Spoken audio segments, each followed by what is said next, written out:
Bonjour, j'espère que tu as pu vivre pleinement ta justification dans l'humilité et la gratitude et que tu as pu constater la différence que cela fait dans ta vie quotidienne. En effet, l'humilité et la gratitude transforment profondément le cœur. Ces deux fruits ouvrent grand la porte à deux autres cadeaux extraordinaires de la justification par grâce, la liberté et une identité stable. Aujourd'hui, on va découvrir comment ces réalités peuvent te libérer et te rendre fort dans ton mariage, ta vie de famille, ta vie quotidienne, dans tous les aspects de ce que tu vis jour après jour. La grâce de notre Dieu qui nous justifie nous libère. Oui, vraiment. Elle me débarrasse du poids écrasant de la culpabilité, de la honte et de la peur. Je n'ai plus à performer pour être accepté. Je n'ai plus à traîner mes échecs passés comme un boulet, ni à me cacher derrière un masque. Jésus a tout pris sur la croix. L'humilité et la gratitude que le Saint-Esprit fait grandir en moi me permet de simplement reconnaître que si je suis ce que je suis, ce n'est que par la grâce qui m'a rendu juste, la grâce qui m'a justifié.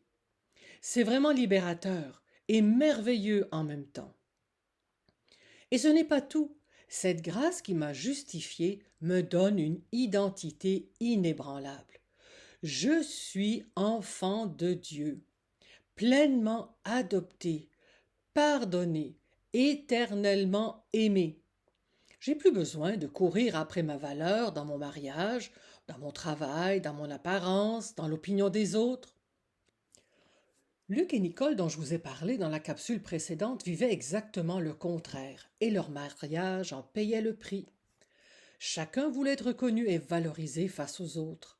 Ils ne voulaient pas être pris en défaut, et étaient très performants, donnant une impression de réussite. Mais à la maison, chacun accusait l'autre de ne pas reconnaître ses efforts. Écoute ça, avoir été justifié par grâce te libère des fardeaux de la loi. Tu sais, tous ces tu dois, tu ne dois pas, il faut, il ne faut pas. Si tu es libre, c'est que Jésus a parfaitement accompli tout ce que la loi exigeait. Il a parfaitement payé le prix qui était dû. Donc, tu as la paix avec Dieu, même si tu n'es pas parfait, parfaite, aujourd'hui. Est-ce que ça veut dire que tu peux maintenant vivre n'importe comment, te laissant aller à tes désirs, à toutes tes envies? Mais pas du tout. L'apôtre Paul répond à cela au chapitre 6 de Romains. Que dire maintenant? Persisterons-nous dans le péché pour que la grâce abonde? Loin de là, puisque nous sommes morts pour le péché, comment pourrions-nous vivre encore dans le péché? Ne savez-vous pas que nous, qui avons été baptisés pour Jésus-Christ, c'est en relation avec sa mort que nous avons été baptisés. Nous avons donc été ensevelis avec lui par le baptême en relation avec sa mort, afin que, comme Christ a été ressuscité par la puissance glorieuse du Père, nous aussi nous menions une vie nouvelle. Tu te rappelles que dans les capsules précédentes, nous avons parlé que nous sommes maintenant en Christ? Nous formons une même plante avec lui, dit Paul, selon la traduction de Louis II, verset 5, où la traduction second 21 va traduire Nous avons été unis à lui. Pour comprendre toutes les implications de cette réalité, lis tout le chapitre 6 de Romains. Tu es bel et bien libre, libre de la condamnation et libre de résister au péché. Oui, et maintenant, tu n'obéis plus pour gagner l'amour de Dieu. Tu obéis parce que tu es déjà aimé. Tu obéis libre de toute obligation de performance. Cette grâce est vraiment libératrice. Libératrice du fardeau paralysant de la culpabilité. Plus besoin de vivre dans le regret permanent, de minimiser tes fautes, de te défendre quand on te confronte. Libre de la honte. Jésus a cloué la honte sur la croix. Ton dossier est immaculé aux yeux de Dieu. Tu n'as plus à marcher courbé comme quelqu'un de sale ou d'indigne. Tu es la bienvenue dans la maison du roi. Tu es libéré de la peur parce que Dieu est pour toi. Il n'est plus ton juge mais ton Père. Il est avec toi, il pourvoit, il protège. Chaque matin, de nouvelles miséricordes t'attendent. Si ceci est une réalité, il est vrai que les êtres humains peuvent vouloir nous garder dans la peur, la honte et la culpabilité, parce que nous avons pu être vraiment méchants. C'est là que l'humilité et la gratitude m'aident à persévérer dans la liberté que Dieu m'a accordée, tout en étant moi-même rempli de grâce pour ceux qui ont pu souffrir à cause de moi.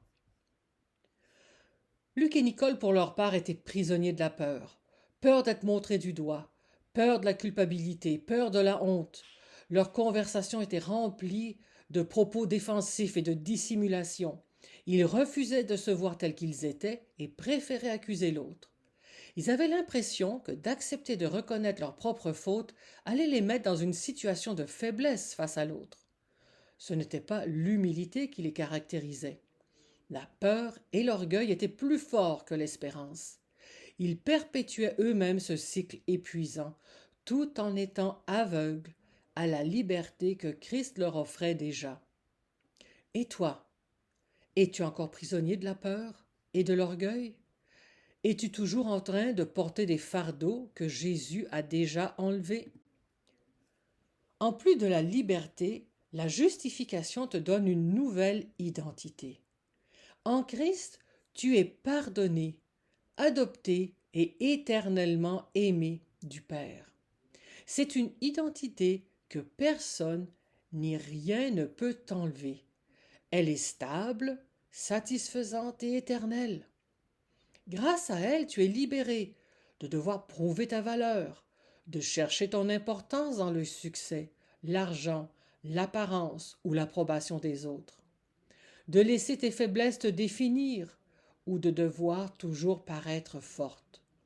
Tu es libéré de l'amertume quand on te blesse.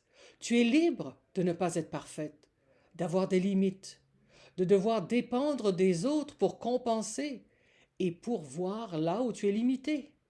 Quelle grâce!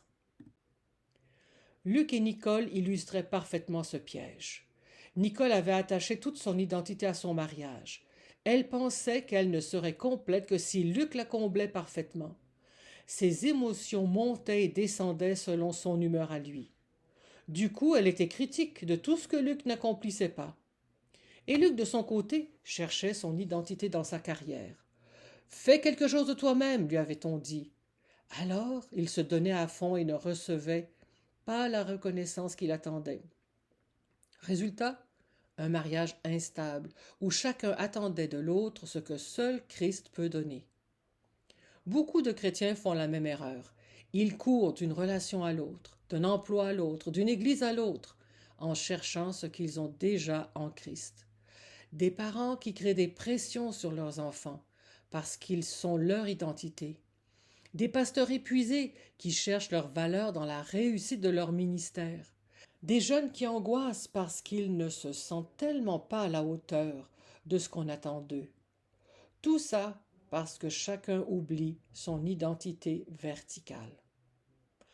Alors je te pose la question aujourd'hui, avec amour et franchise. Où cherches-tu encore ton identité? Dans tes performances? Dans l'approbation des autres? Dans tes succès ou ton rôle? Repose-toi dans l'identité que Christ t'a donnée.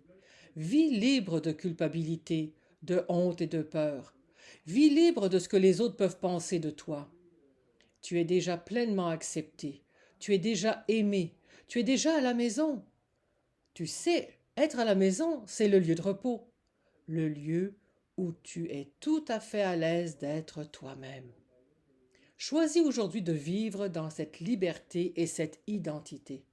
Laisse la grâce justifiante remodeler tes relations et tes réactions. C'est possible.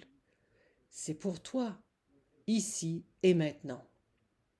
Cette identité et cette liberté nous ouvrent un potentiel extraordinaire et nous équipent pour vivre selon les vraies valeurs de Dieu. C'est exactement ce que nous découvrirons dans la prochaine capsule de cette série. Tu ne veux vraiment pas manquer ça.